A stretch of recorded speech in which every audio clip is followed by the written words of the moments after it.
$1 a day. He sent Ma $5 and kept 3 for new boots. Crops were good where he was, and if Ma and the girls were making out all right, he would stay there as long as the work lasted. They missed him and wanted him to come home, but he was safe, and already he had new boots. They were very happy that day.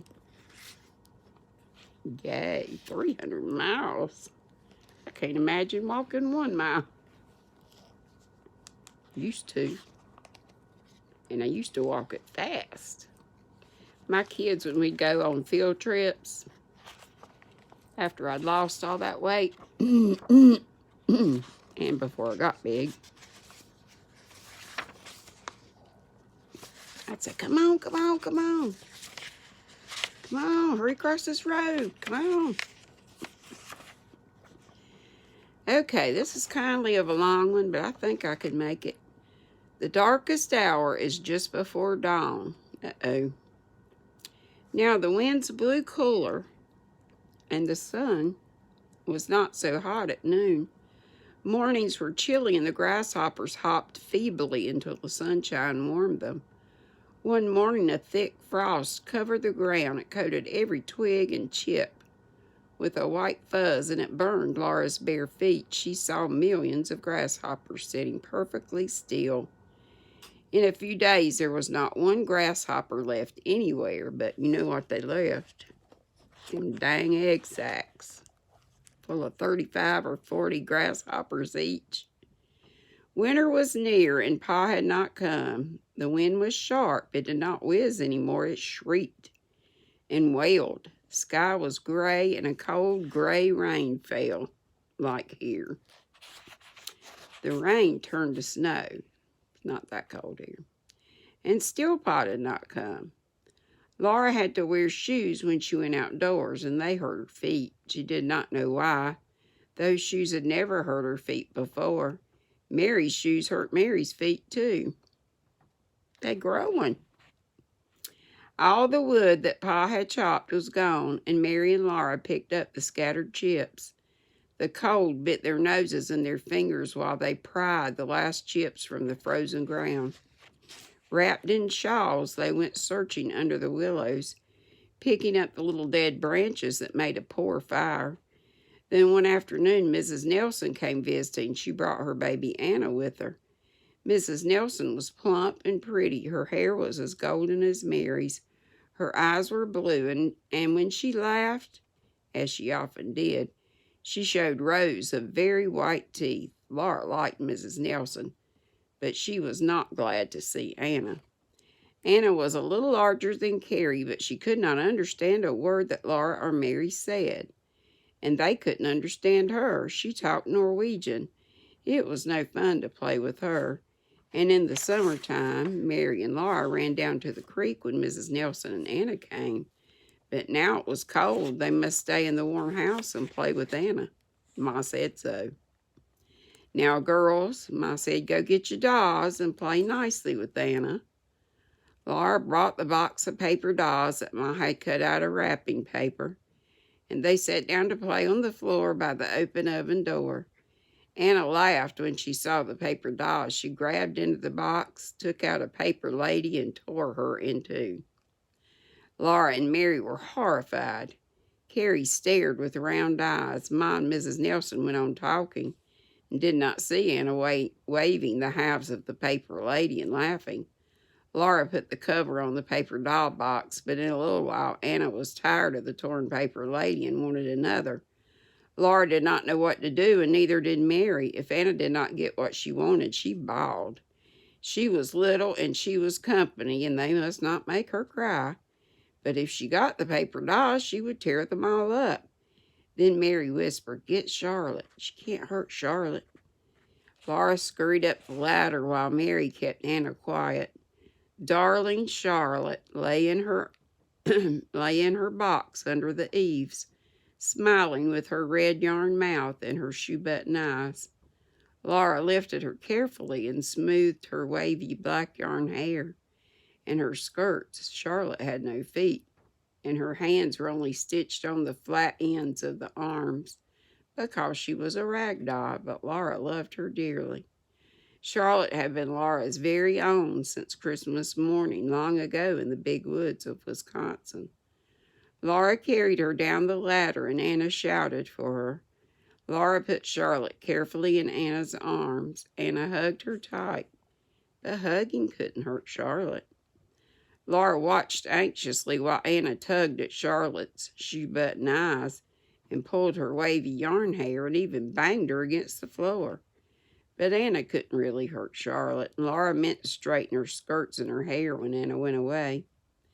At last, that long visit was ended. Mrs. Nelson was going home and taking Anna. Then a terrible thing happened. Anna would not give up Charlotte. Perhaps she thought Charlotte was hers. Maybe she told her mother that Laura had given her Charlotte. Mrs. Nelson smiled. Laura tried to take Charlotte, and Anna howled. "I want my doll," Laura said. But Anna hung on to Charlotte and kicked and bawled. "For shame, Laura," Ma said. "Anna's little and she's company. You're too big to play with dolls anyway. Let Anna have her." Laura had to mind Ma. She stood at the window and saw Anna skipping down the knoll, swinging Charlotte by one arm. "For shame, Laura," Ma said again. "A great girl like you sulking about a rag doll. Stop it this minute. You don't want that doll. You hardly ever played with it. You must not be so selfish." Laura quietly climbed the ladder and sat down on her box by the window. She didn't cry, but she felt crying inside her because Charlotte was gone. Pa was not there, and Charlotte's box was empty. The wind went howling by the eaves. Everything was empty and cold. "I'm sorry, Laura," Ma said that night. I wouldn't have given your doll away if I'd known you cared so much, but we must not think only of ourselves. Think how happy you've made Anna." Next morning, Mr. Nelson came driving up with a load of Pa's wood that he had cut. He worked all day chopping wood for Ma, and the wood pile was big again. "You see how good Mr. Nelson is to us," said Ma. "The Nelsons are real good neighbors. Now, aren't you glad you gave Anna your doll?" "No, Ma," said Laura. Her heart was crying all the time for Pa and for Charlotte. Cold rains fell again and froze. No more letters came from Pa.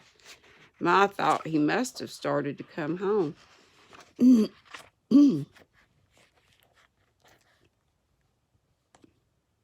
Lost my place. Come home. He must have started to come home. In the night, Laura listened to the wind and wondered where Pa was. Often in the mornings, the wood pile was full of driven snow, and still Pa did not come.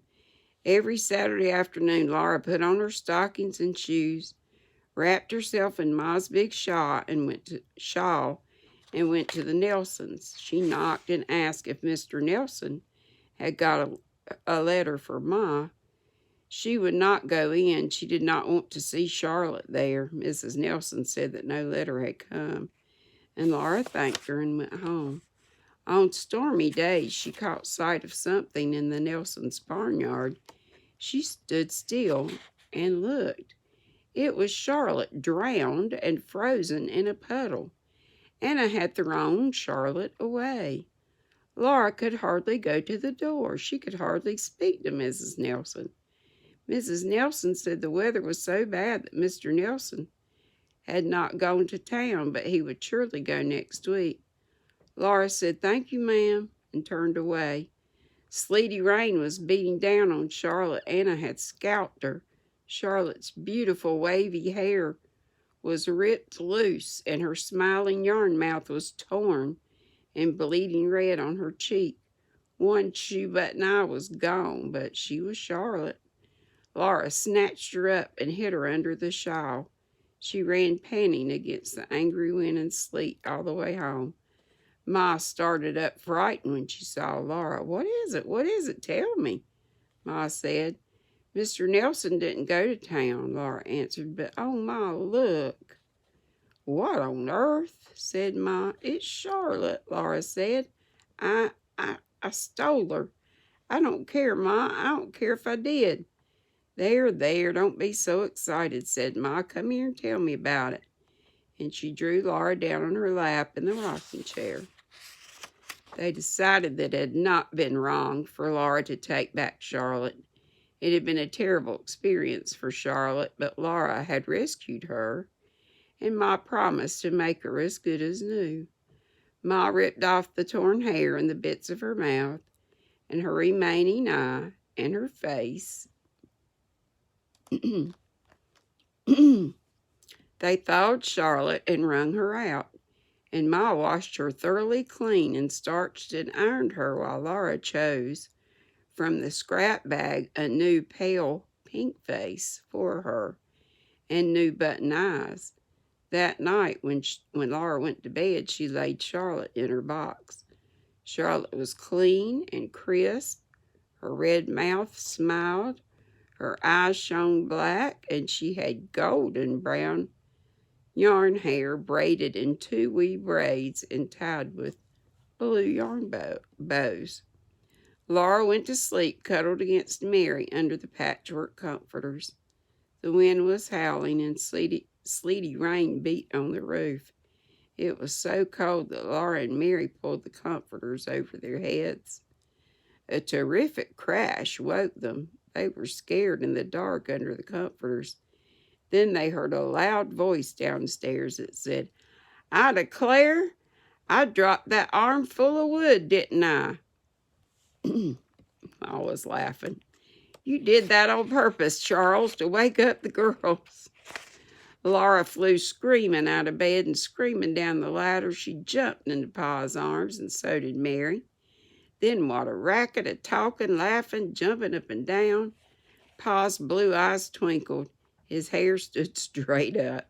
He was wearing new whole boots. He had walked 200 miles from eastern Minnesota. He'd walked from town to town in the storm. So he must have got a ride for 100 of those miles, because he had 300 before.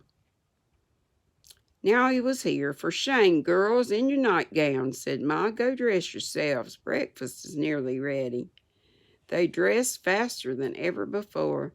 They tumbled down the ladder and hugged Pa and washed their hands and faces and hugged Pa and smoothed their hair and hugged him.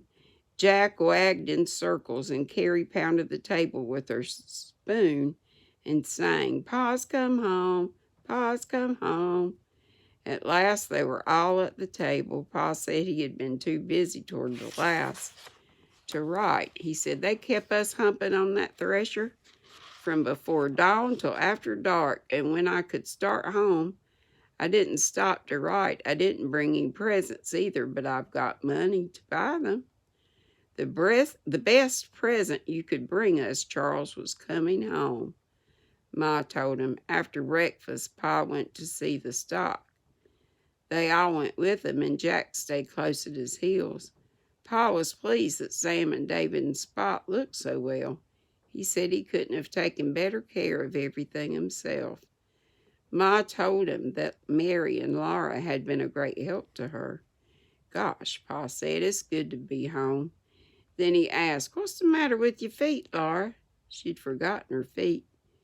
She could walk without limping when she remembered to. She said, my shoes hurt, Pa. In the house, Pa sat down and took Carrie on his knee, and then he reached down and felt of Laura's shoes. Ouch, my toes are tight, Laura exclaimed. I should say they are, said Pa. Your feet have grown since last winter. How are yours, Mary? Mary said her toes were tight, too. Take off your shoes, Mary, said Pa. And Laura, you put them on. Mary's shoes did not pinch Laura's feet. They were good shoes without one rip or hole in them. They will look almost like new when I've greased them well, said Pa. Mary must have new shoes. Laura can wear Mary's, and Laura's shoes can wait for Carrie to grow to them. It won't take her long. Now what else is lacking, Caroline? Think what we need, and we'll get what we can of it. Just as soon as I can hitch up, we're all going to town. So, the darkest before the dawn was all about Charlotte and just missing Pa. And then it turned out that she got Charlotte back and even knew her and better. And Pa came home. Hooray! And hooray, I didn't fall asleep. Bummer about the knee, but it's not hurting at all. I had 2 shots this morning, so I think it's them and my pain meds that I take anyway. I couldn't have any different pain meds. Boy, I could have used something this morning. I thought I was not die, but it sure did hurt. I feel so bad for people that are in terrible pain like that. I love you all. Be sweet. Don't be ugly. Be looking for a video to come out sometime around noon. Maybe before then. Like I said, the girls all have to leave tomorrow. But I'm so glad they got to be here, and I'll be fine. And I'll see them again. And we'll talk on the phone, FaceTime, all that stuff. And Hannah and Anna will be around. So Granny will be fine. I got you all. Thank the good Lord I do. And I got him. That's the biggest thanks of all. Love y'all. Bye-bye.